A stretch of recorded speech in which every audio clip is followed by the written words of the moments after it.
Hello, and welcome back to Life and Nature Matters. We like to think we live in the golden age of technology. We have the internet, space travel, and artificial intelligence. But what if I told you that over 2,000 years ago, our ancestors were engineering materials that we still can't replicate today? From a fire that burned on water and couldn't be extinguished, to a concrete that gets stronger the longer it sits in the ocean, and a metal so legendary it was thought to exist only in Atlantis, until we found it. History is full of gaps. Today we are filling them in. Let's get started. We start with something that, seems pretty mundane but is actually scientifically baffling: Roman concrete. If you look at modern concrete structures, they often start to degrade after 50 or 100 years. Yet, Roman harbors built 2,000 years ago are still standing. And they are actually stronger today than when they were first built. How is that even possible? For decades, this was a total mystery. But recently, scientists analyzed samples and found the secret ingredient: volcanic ash, specifically pozzolana. When the Romans mixed this ash with lime and seawater, it triggered a chemical reaction that formed a rare mineral called tobermorite. Unlike modern concrete, which cracks and crumbles, Roman concrete has this amazing self-healing property. As seawater penetrates it, new crystals grow, reinforcing the structure from within. It's a technology we are only just now trying to reverse engineer to save our own crumbling infrastructure. Next, we have the legendary weapon of the Middle East, Damascus steel. During the Crusades, European knights were honestly terrified of these blades. They were said to be sharp enough to cut a floating feather in half, and strong enough to shatter lesser swords. The steel is instantly recognizable by its distinctive wavy, watered pattern. It was forged from Wootz steel imported from India. But by the 18th century, the technique for making it disappeared. Here's the crazy part. In 2006, researchers analyzing an old Damascus blade found nanowires and carbon nanotubes inside the steel. These are structures we usually associate with modern nanotechnology.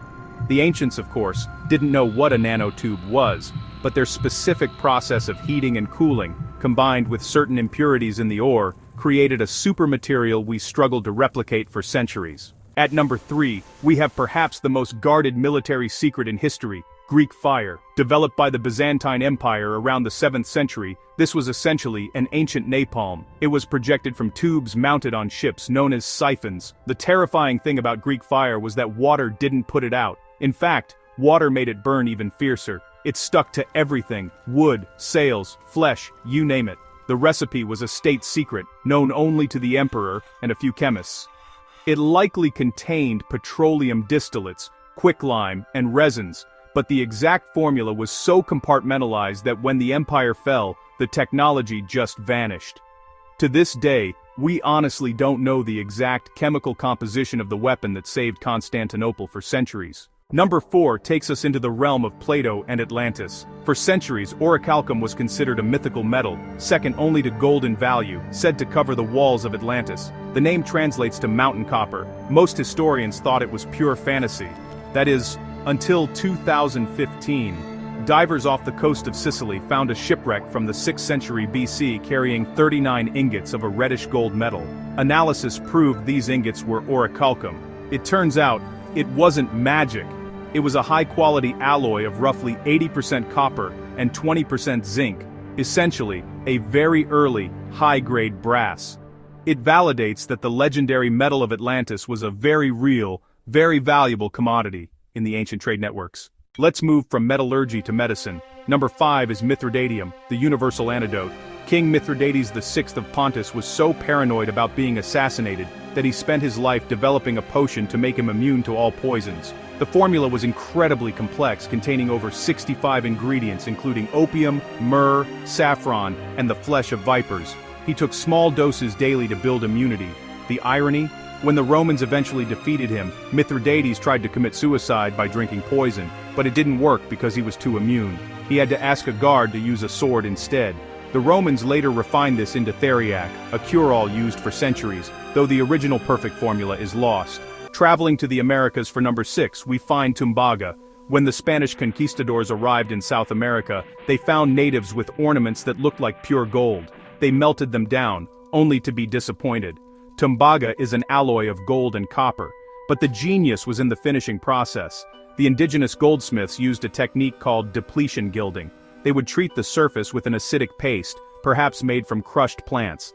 This acid ate away the copper on the surface, leaving a microscopic layer of pure gold behind. It was a sophisticated chemical plating technique that allowed them to make harder, more durable objects that still shone like the sun.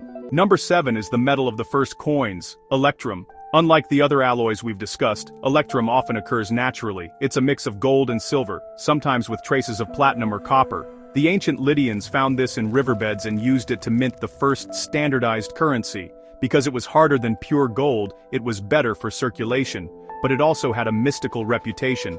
Because it was a pale amber color, not quite silver, not quite gold, ancients believed it had properties of both the sun and the moon. While we can easily make electrum today, the ancient reverence for this white gold shaped the early economy of the Mediterranean. Now, we move into the territory where history blurs with legend. Number 8 is the shamir. According to Jewish Talmudic lore, the Temple of Solomon had to be built without the sound of iron tools, meant to be a place of peace. To cut the massive stones, they used the shamir. Depending on the translation, it was either a worm or a radioactive stone, roughly the size of a grain of barley. It was said that mere contact with the shamir could split the hardest rock. Legends say it had to be kept in a lead box filled with wool because it would disintegrate anything else. While likely a metaphor for a lost acid etching technique or a diamond-tipped tool, the technology of the shamir remains one of the great mysteries of biblical engineering. Number 9 takes us into the secret labs of the alchemists' monoatomic gold, or the philosopher's stone.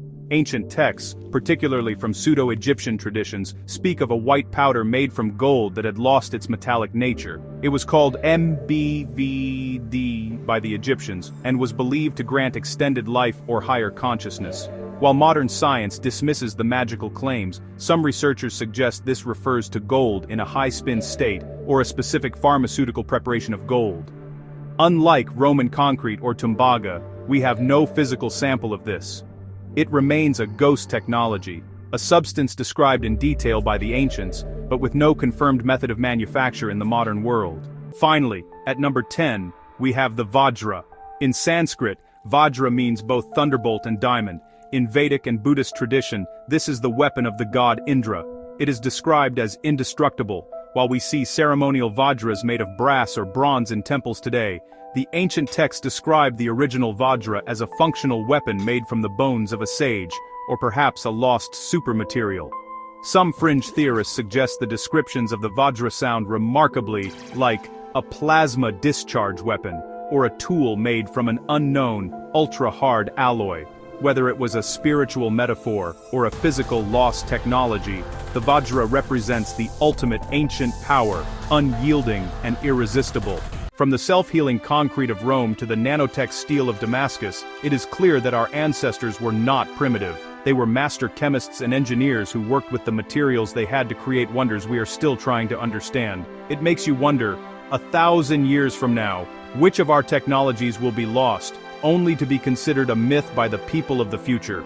If you enjoyed this dive into lost history, make sure to hit that like button. It really helps the channel. And tell me in the comments, which of these materials do you wish we could bring back today? And don't forget to subscribe to Life and Nature Matters. See you next time.